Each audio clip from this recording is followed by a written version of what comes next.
Hello, Donna here. Welcome to my channel. Thank you so much for stopping by and watching.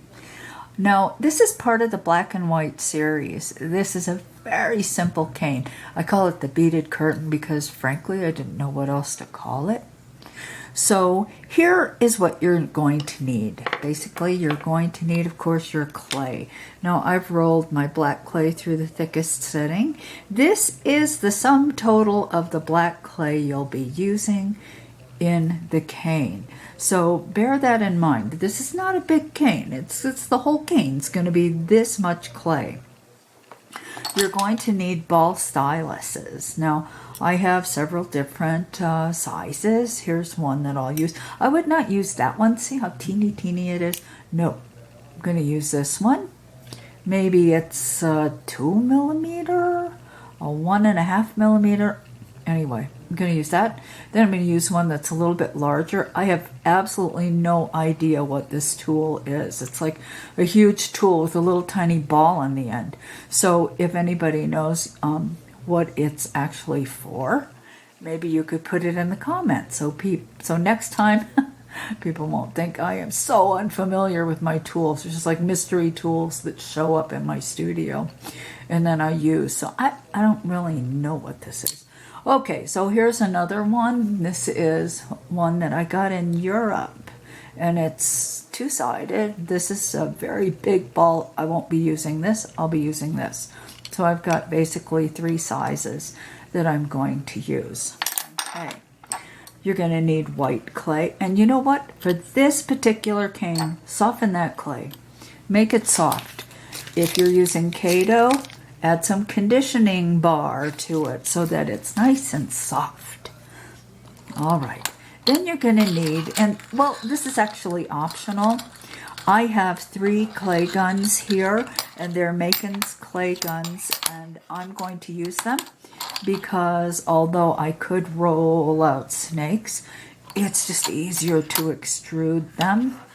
And so I fitted the 3 with different sizes of snakes. Okay, teeny tiny, then medium, then a larger one. Not exactly sure whether I'll use all 3 sizes, but what the heck, it's not a big deal to extrude them, especially when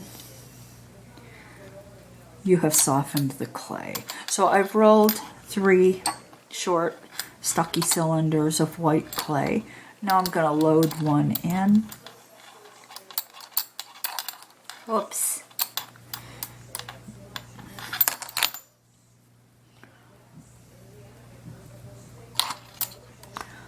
Drop it in, then put the screen, screw it on, like so. Now, this clay gun's really great because it's got a screw, so you just start screwing it in. Now, these are very, very tiny. See how tiny? But nonetheless, it's coming out just fine. Now, if you find that you cannot, it's getting very difficult, then you can take like some rubber mat, like, well, let me grab a piece if I can find it. Eureka, I found it. Something like this rubber mat stuff. Of course, this is enough for way more than I need, so let me fold it, wrap it. And I thought I was so prepared, and hold on. And this just gives you a much better grip so that the clay gun doesn't like slip in your hands, okay? So it's that simple. So these kind of got stuck together a little, which is something you have to be aware of and careful of when you are using a very soft and stickier clay. So let me extrude some of these. I'll do my extrusions, and then I'll be back and we will start the beaded curtain cane. Okay, so everybody's extruded. I moved them out of the way so I don't smash them together. Now this is also an important tool. It's a ruler. It's my favorite ruler. I thought I had lost it. I freaked out. I ran out to the garage and I grabbed like 5 of them, so I'll never not have one. Okay, so let's start. Now we're going to make a series of channels using the ball styluses, and of course, yeah, it's so much better than using that, right? You're just going to like cut into it. This ball stylus, if the clay is soft enough, just glides through the clay. So let's start with this ball and just glide it. And you can see it just picks up the clay. Now, that's a little shallow. So I'm going to go again. And maybe I'll go again. And I'm just working directly on my marble piece here.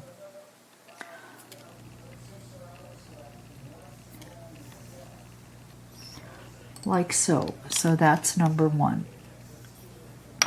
And I just vary it, right? I don't try to do it very regularly.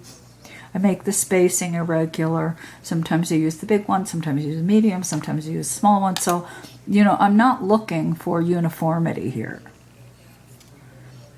And now I'm going to take my mystery ball stylus. I'm going to run that through. Not exactly sure what this funny little tool is used for. Because for our purposes, it could be way smaller. All right, now I'm going to spread it out just a touch, I think.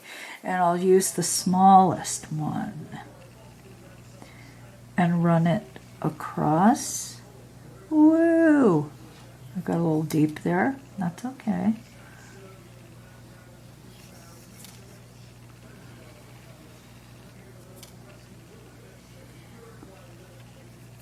And I think you can see why you need clay that is on the soft side, because there are very, very few stray bits.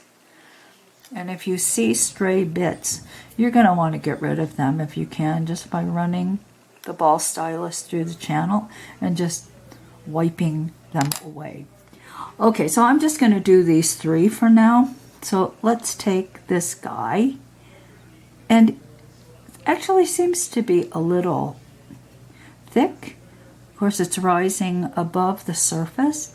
Now, if I leave it this way, if I use this piece and I leave it this way, then when I compress and flatten everything, what's going to happen is this is less round. It's going to be sort of like, you know, just a little curved bump like that.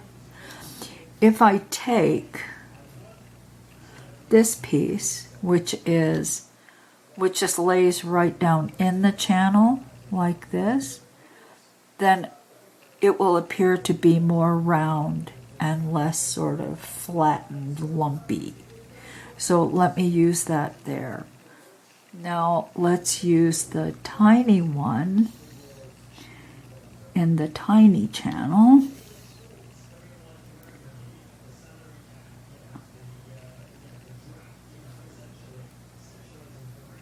Like so. And the one in the middle, I can use this one. And what will happen is, because it is not completely sunk down in, it's going to be, well, here, let me just draw it for you. Okay. I have to draw it on here because I'm taking up all the space. So here's the surface, right? And here are the channels. And if I put something that goes up above like this in the channel now, when I go to smooth and flatten them in, this is the top, by the way. This is the bottom. This is the top. Then what will happen is this clay will spread out and turn into that. Okay, that's what it's going to look like.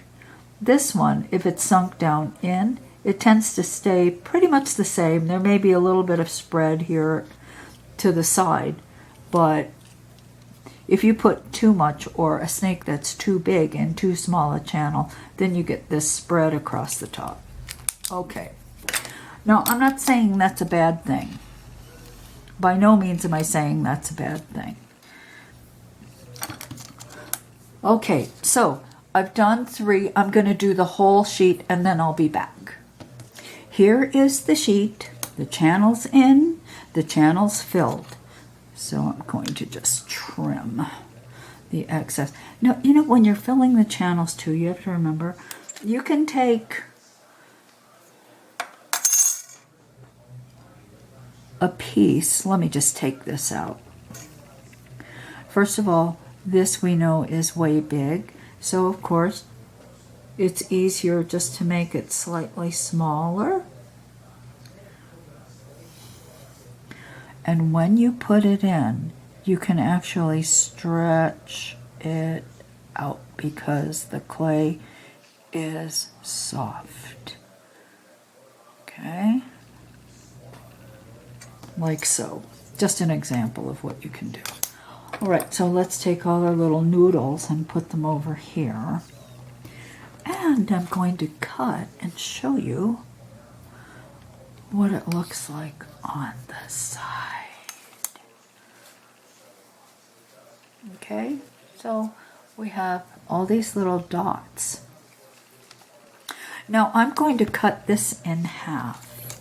Actually, first I am going to flatten them out. I wonder what would happen if I didn't flatten them. I'm not really sure. I'm just going to go ahead and flatten them. I will try not flattening it another time. But that might be interesting. Okay, so I'm just working them down in there. Huh. Yeah, I'm going to try that, not flattening them, and see what happens. Okay, now I'm going to cut this in half. And it is 5 inches. So let me indicate where 5 inches is. Right there.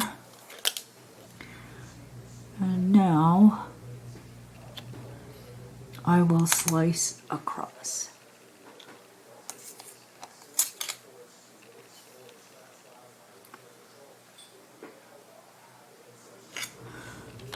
All right.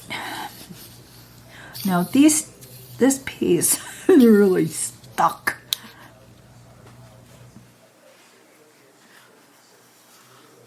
To my table. But you know what? I can get it off. There.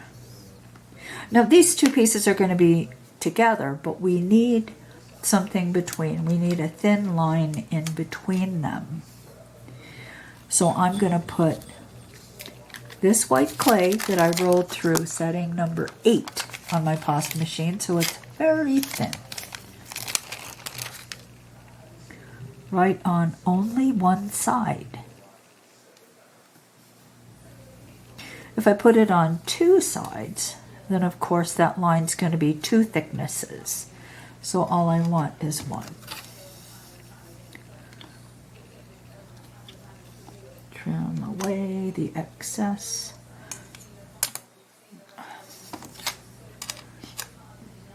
Dun, dun, dun.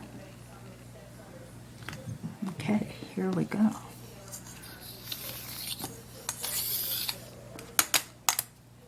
And now let's put the 2 sides together, and I'm gonna flip one over so that when I put them together, they don't line up exactly anywhere.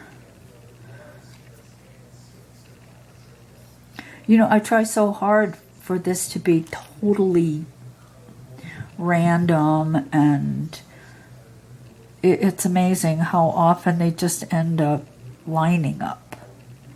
So let me just do this kind of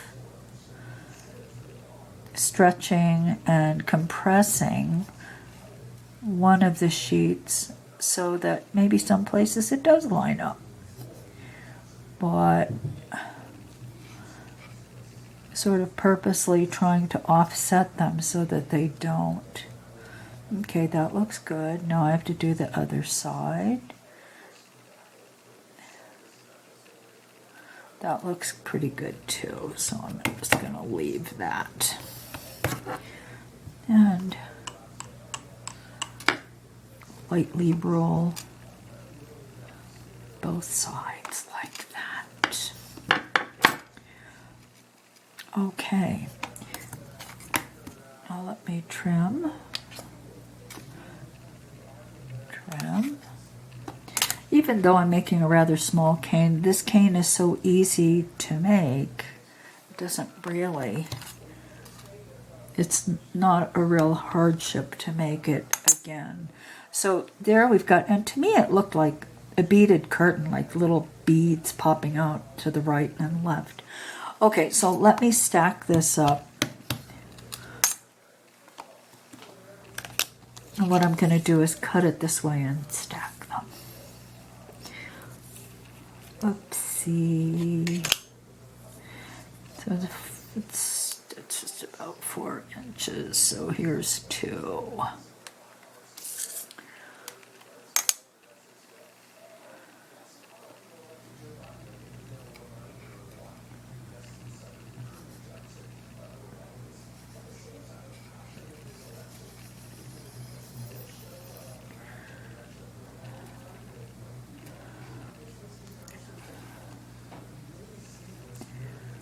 Nothing fancy about this cane. Another supporting player in our black and white theme. But we all can't be superstars. Superstars. And these little supporting players are really important. Because if everything is screaming, look at me, look at me, look at me, you don't know what to look at. Okay, so there's the little beaded curtain cane, and that is the end of it. If I wanted to make the scale smaller, of course, or the pattern smaller, I just reduce this, and then I will get the same pattern, only teeny. I think it's kind of cute. Okay. Thanks for watching. If you liked it, if you learned anything from it, then please like it and subscribe.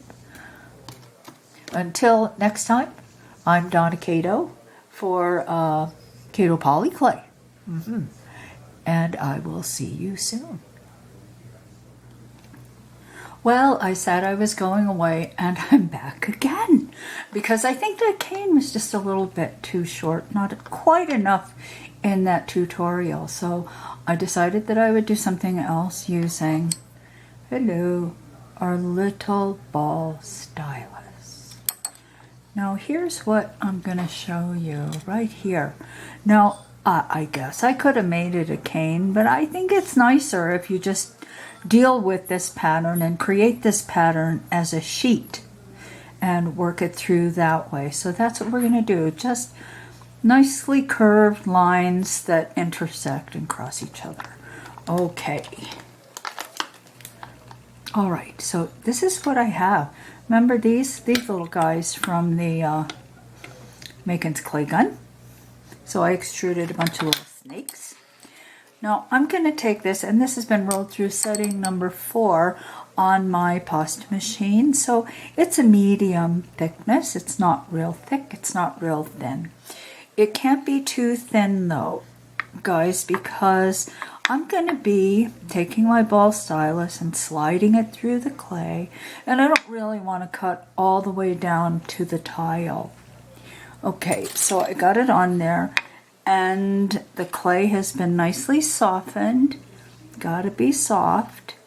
And I'm taking my nice little brass rod and I'm just rolling it over the surface to get rid of those faint ripples. Okay, here we go. Now I'm going to be using this cutter, so let me just kind of cut away the excess so I know roughly how much of this sheet needs to be patterned. I'm not cutting right up to the edge of the cutter. I'm leaving a little margin there. Okay. All right, so there's that. That's what we're starting with. Now I'm going to take, and I'm just going to draw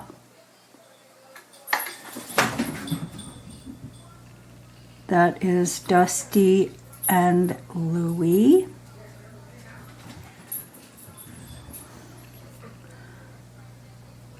Those two are best friends.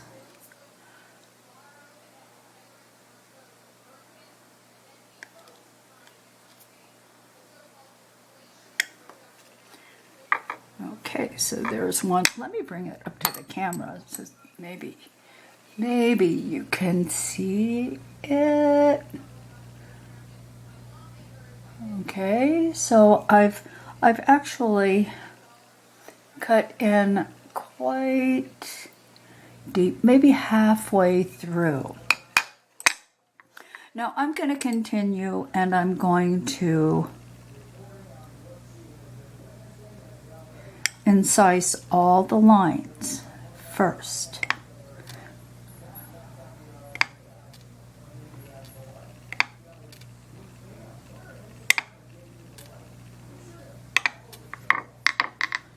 Okay, maybe I'll even make this one a little deeper. Now where they cross, let me just cross this one like that. Of course, it runs into the channel, like so.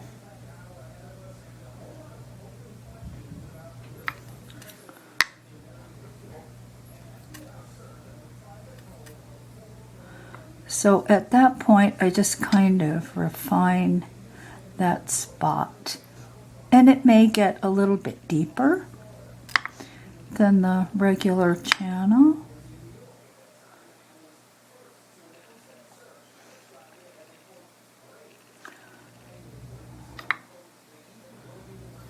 Okay. Now remember from before when I showed you what happens if you put a large snake in a smaller hole, the clay sits on top. Well, in this case, we have a very tiny snake. It's very thin, so it will sit right down in the channel. Now, this is going to give us a thin snake. Now, I've never completely covered it up. I'm not going to tell you that's not possible, because I think it is possible. It is possible to incise such a deep channel that you completely cover it up. As I said, I've not done it. Now, I'm doing this now. Imagine that I had done the same thing across the whole sheet, but I think I'm just going to do this now to show you, because I think you get the picture. Now, at the intersection, I don't do anything but cross it like that. Okay. When I first started doing this, I would cut here, cut there, and you know what? It was more work, and to tell you the truth, it didn't seem to make any great difference. All right, So once you've got all your channels and snakes in, you're going to take like your old brass rod and start rolling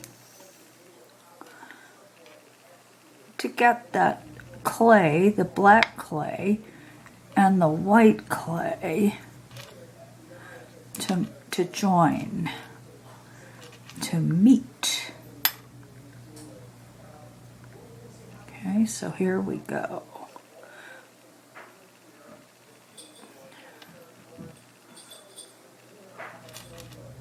That's okay. That's not too bad.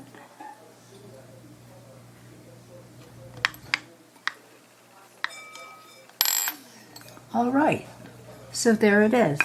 Now, there might even be situations where you want to make, let's say, a spiral. So you will just do the same thing.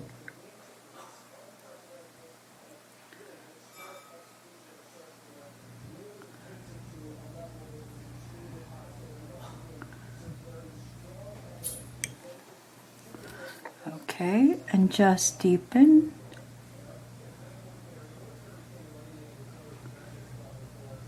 Make it deeper.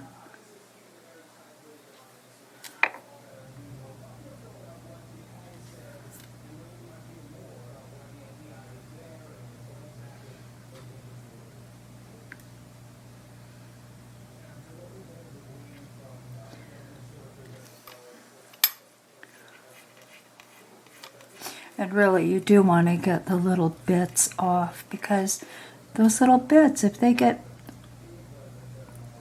they find themselves in the wrong place, then they will interfere with your lines.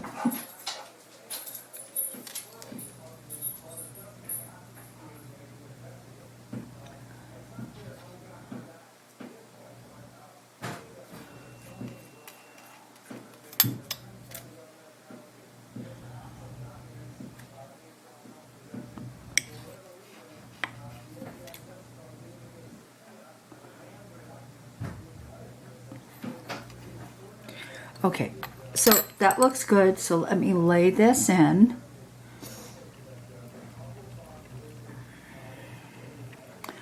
Let me lay that in the middle.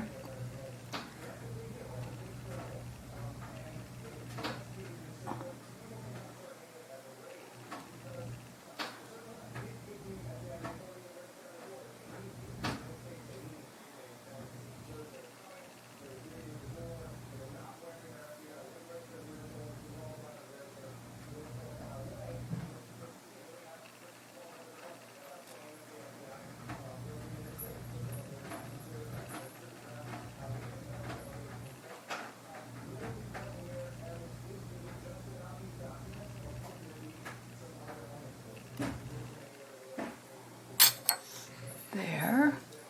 And now I will take my brass rod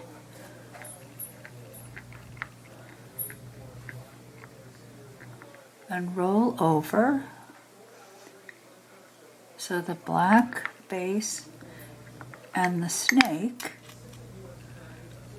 join.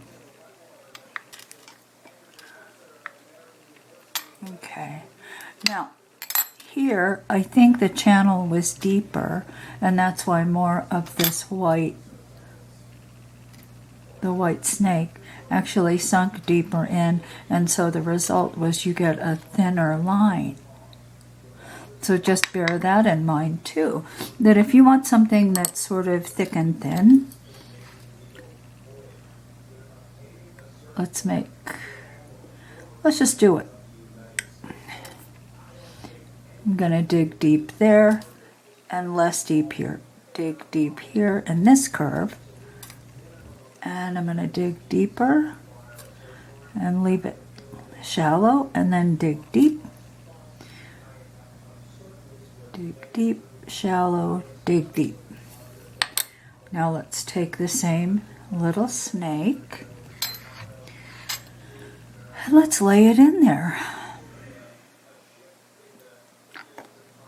gonna stick it to my tile.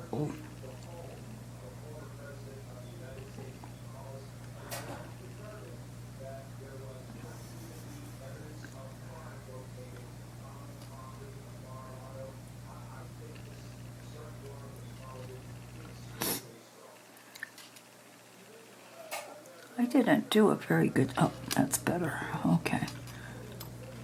Okay, so are you ready? Are you ready, Teddy? Okay, I'm going to take this and I'm just going to start.